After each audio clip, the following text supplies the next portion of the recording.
Alrighty, so we're going to watch 5 most disturbing Reddit posts by Chilling Scares. Okay, we've watched Chilling Scares in the past. Very good videos.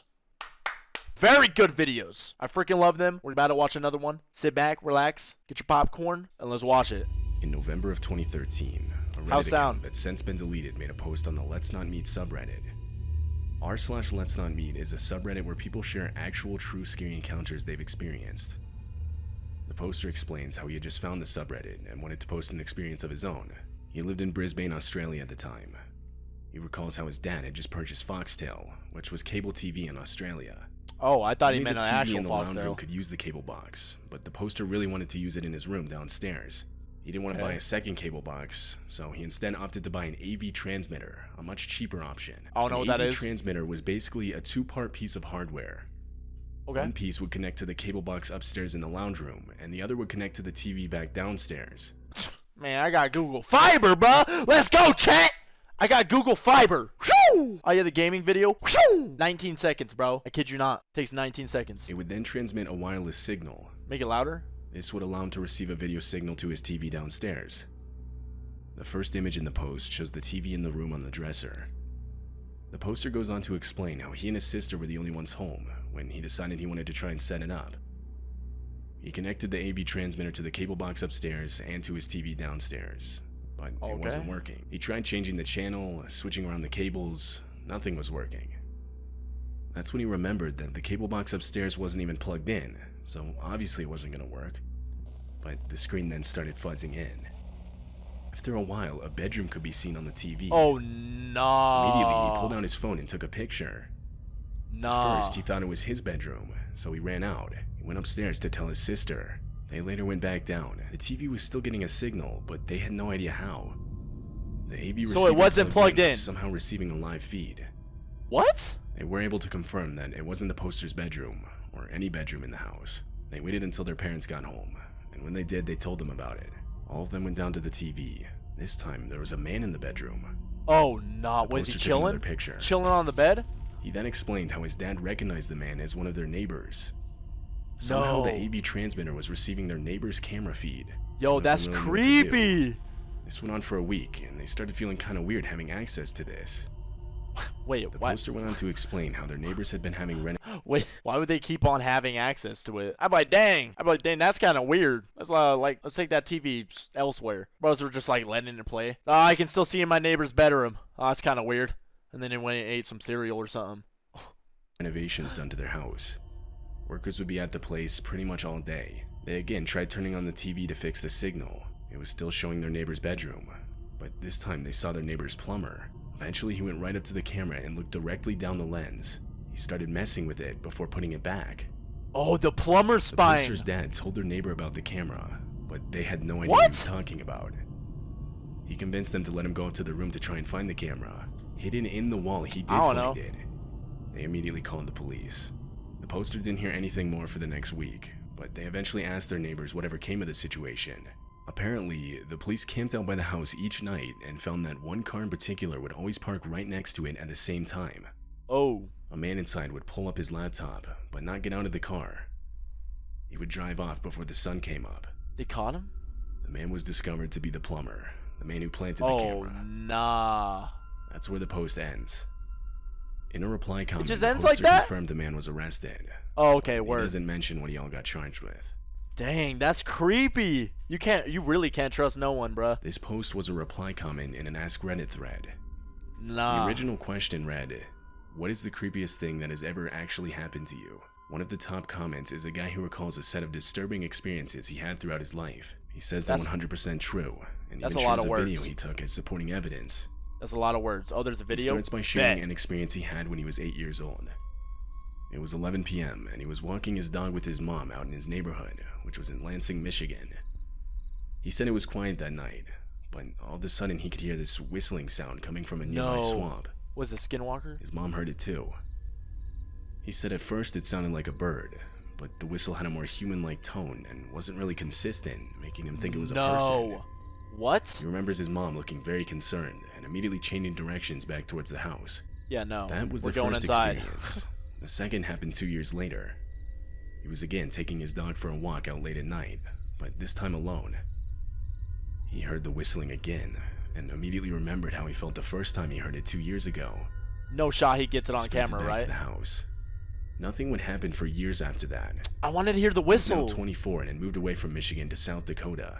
For the 4th of July, he and his girlfriend decided to sit along the bank of the Missouri River. Nah, it happened a somewhat again? popular spot to watch fireworks from a distance. No. Most of the other people had moved upriver to get a better view, leaving them pretty much alone. That's when he once again heard whistling, reminding him of the 2 experiences he had years ago now when he was a kid.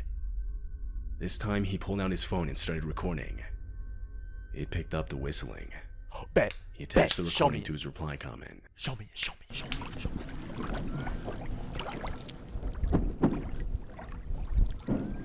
Oh, it's a firework.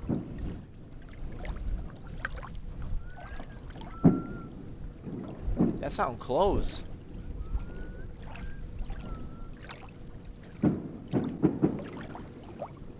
That's so creepy. No. Is it you?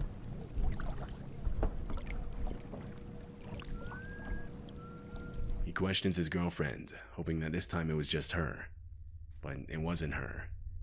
The Bruh. whistling continues, until eventually the 2 of them hear slight paddling out in the water. He turns the camera, and in the darkness you can just barely make out a man in a canoe slowly paddling towards them. Ew, dude.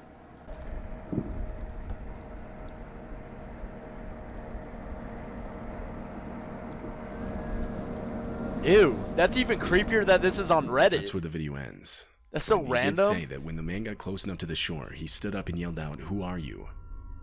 To this, the man then simply turned around and started slowly paddling back towards the way he came without saying a word. Oh, That hell was the last no. time he ever heard the whistling.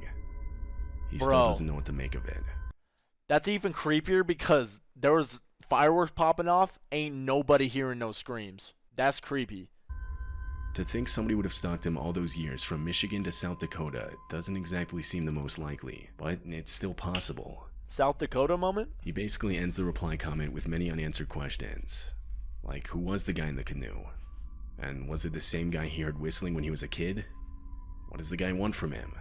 That would give me He so doesn't much know the answers to these PTSD. questions, but he says that he still worries that he might sometime hear the whistling again. Roommate wanted, female only. Bet. This was the title of a Reddit post uploaded almost 10 years ago now. It refers to the title of a Craigslist ad a girl named Amanda had seen while looking for a place to rent. Man, 225? Shit, 225 for a 2-bedroom? I mean, they said Ohio? Oh, never mind. Never mind. They said Ohio? The post consists of her detailed experience. Amanda was browsing the internet when she came across the ad. The listing was for a room in a house for $225 a month, which was pretty cheap for the area. Yeah. The occupant listed herself as a 23-year-old college student who wasn't comfortable living with any males. Amanda would get her own room and bathroom. The only thing was the Craigslist ad only had one picture. It was a picture of the outside of the house. Why would you No trust pictures that? of the inside. But still interested, Amanda sent an email to the occupant. Oh yeah, it looks like a nice house. Voice crack. Damn. So oh yeah, it looks like a nice house. It has a door, rocks, some pavement. What more could you need? Maybe the inside of the house. You don't want to see the inside? Bro. In less than an hour, she got an email back with all the details and the time to stop by. The time said 8 p.m., past when it would have gotten dark. In the email, the occupant said this was because she worked late. Nah. A house tour at night? How many red flags do you need? Damn, that's 2 already. That night at 8 p.m., Amanda arrived at the house. She walked up to the front door and was met by a handwritten note that said, "Door broken, use back door." She started walking around towards the back, and as she did, she noticed how unkempt the place looked. The windows were covered in dust, and the Did she grass was still way sign? overgrown. That's red flag number She 3. knocked on the back door. An older man opened it. She still At knocked. first, she thought she was at the wrong house, but the guy went on to explain how he was the landlord, and that the occupant asked him to show her around. The post described him as clearly in his 40s, unshaven, and a guy who looked like he lived in his car. A bit hesitant, Amanda stepped inside. Only one picture of the house. Ohio, if they said Ohio. That backyard. What was the other one? There was another one. The door was broken. Landlord looks like he lives in a what? A trailer? Or what'd he say? Scuffed landlord, scuffed backyard, scuffed house. Inside, Oh, yeah. allowed the man to give her a tour. Yeah. Immediately, she noticed the place had no furniture whatsoever. What's the worst? Oh, no furniture. Does she keep walking around? No furniture. There was only one light on, a light in the kitchen. The landlord would answer questions, but was irritable to keeping lights on for too long. Bro, she kept He going. rushed her around, only letting her look in rooms for a few seconds. They eventually got to one room that the landlord wouldn't open. He said it was the occupant's room, and that she wouldn't want them to go in there. The Isn't that her? As they were heading back to the living room, Amanda noticed a plank nailed across the front door. She tried to get out of there, thanking the owner for the tour, and heading back towards the back door. No. That's when the man perked up and mentioned how he forgot to show her the basement. He explained how it was just recently furnished and would make for a great rec room. Oh, nah! Forget that basement, that cursed staircase, bro. What the? This looks like if you type in cursed images on Google, this will pop up. Does she go down, bro? He was standing between her and the back door. She felt like she had no other choice. Oh, He opened the basement door, saying, "Ladies first," as he motioned her downstairs. Just then, an unrelated car parked outside on the street. At the exact same time, Amanda received a text on her phone. She pretended it was a call and faked a conversation about her friend being outside waiting to pick her up. Oh, bet. She quickly excused herself, leaving the back door and now full-on sprints into her car. When she got home, she called the cops.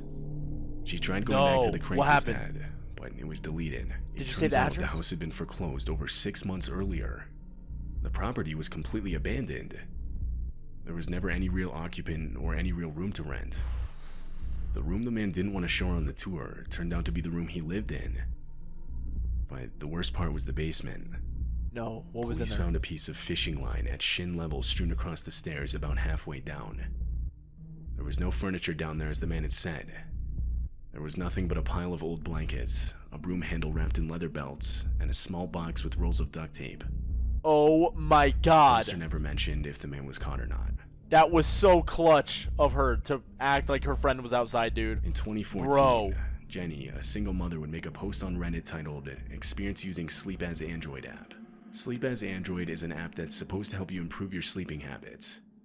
It's basically a more advanced alarm. It will Average track your sleep Android app. cycles and wake you up at the most beneficial time. One of the features of the app is that it records audio during the night. In the post, Jenny explains how she had the app for Why would you need to hear your audio? I guess if you're like choking, pause. All you hear on mine is a few months. She would sometimes review the audio, but all she ever heard was herself coughing, moving around in bed, stuff like that. That was until one night, when at 2:04 a.m., the app caught something different.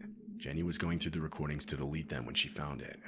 dang, that's a She big posted spike. the audio along with the Reddit post.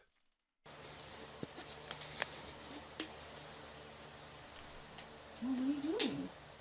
Okay. What? That's right. Clearly, a male voice can be heard responding to Jenny's sleep talking.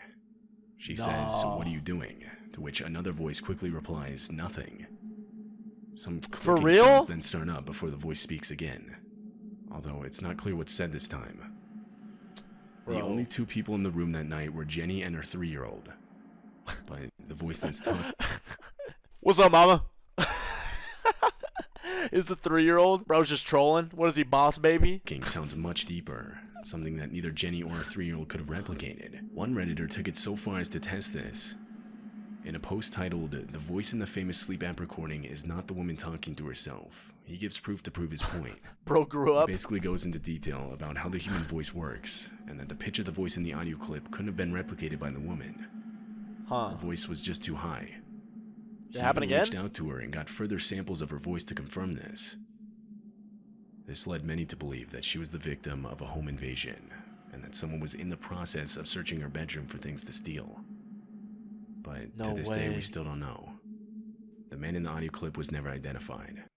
Bro, what are the odds, bro? Can you imagine hearing that on your sleep audio app? I mean, I don't even know if Apple makes that, but if y'all had an Android, hypothetically, bro, if I heard someone was in my room answering my sleep talking, we're opening a whole CSI, whatever state you're in, investigation in my room, bro. The original poster has since moved to a different house. Yeah, same. Bro In moved. I would 2012, too. an Ask Reddit thread was posted with the title, "What is the creepiest true story someone has ever told you?" A Confirmed comment true. that has since been deleted by the user recounts an experience her parents had told her, where they had Deleted? unknowingly encountered the serial killer Ted Bundy on their first date. What? It was around the time in the day where the two would have said goodnight, when the male in the situation suggested they go for a midnight hike up Provo Canyon in Utah. Oh. Bro, I still can't believe Ted Bundy was just like, just here. Bro was just here, taking people, bruh. Nah. It was a lot of people, too. He was familiar with the place and didn't want the date to end, so he figured it was a good idea. She agreed, so they drove up to the mouth of the canyon, got out, and started hiking with only the light provided by the moon. The two started getting a bad feeling when they came up to a section of path under some trees, which had no access to light.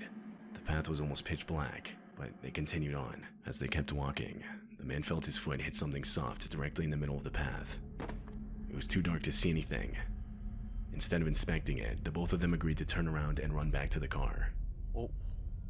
They soon forgot about it, until many years later, after being married for some time, when they were watching an interview with Ted Bundy around the time he had been captured. The interviewer asked him to describe the time that he felt the closest to being caught. Ted Bundy proceeded to explain the night that he lured a girl into Provo Canyon and took her life. He said that shortly after, he heard a couple walking up the trail and managed to hide in the trees just before they would have been able to see him. A man then walked directly into the woman's body, but for some reason just turned around and walked away. Way, bro. That night, the poster's father had walked directly into a corpse without even realizing it.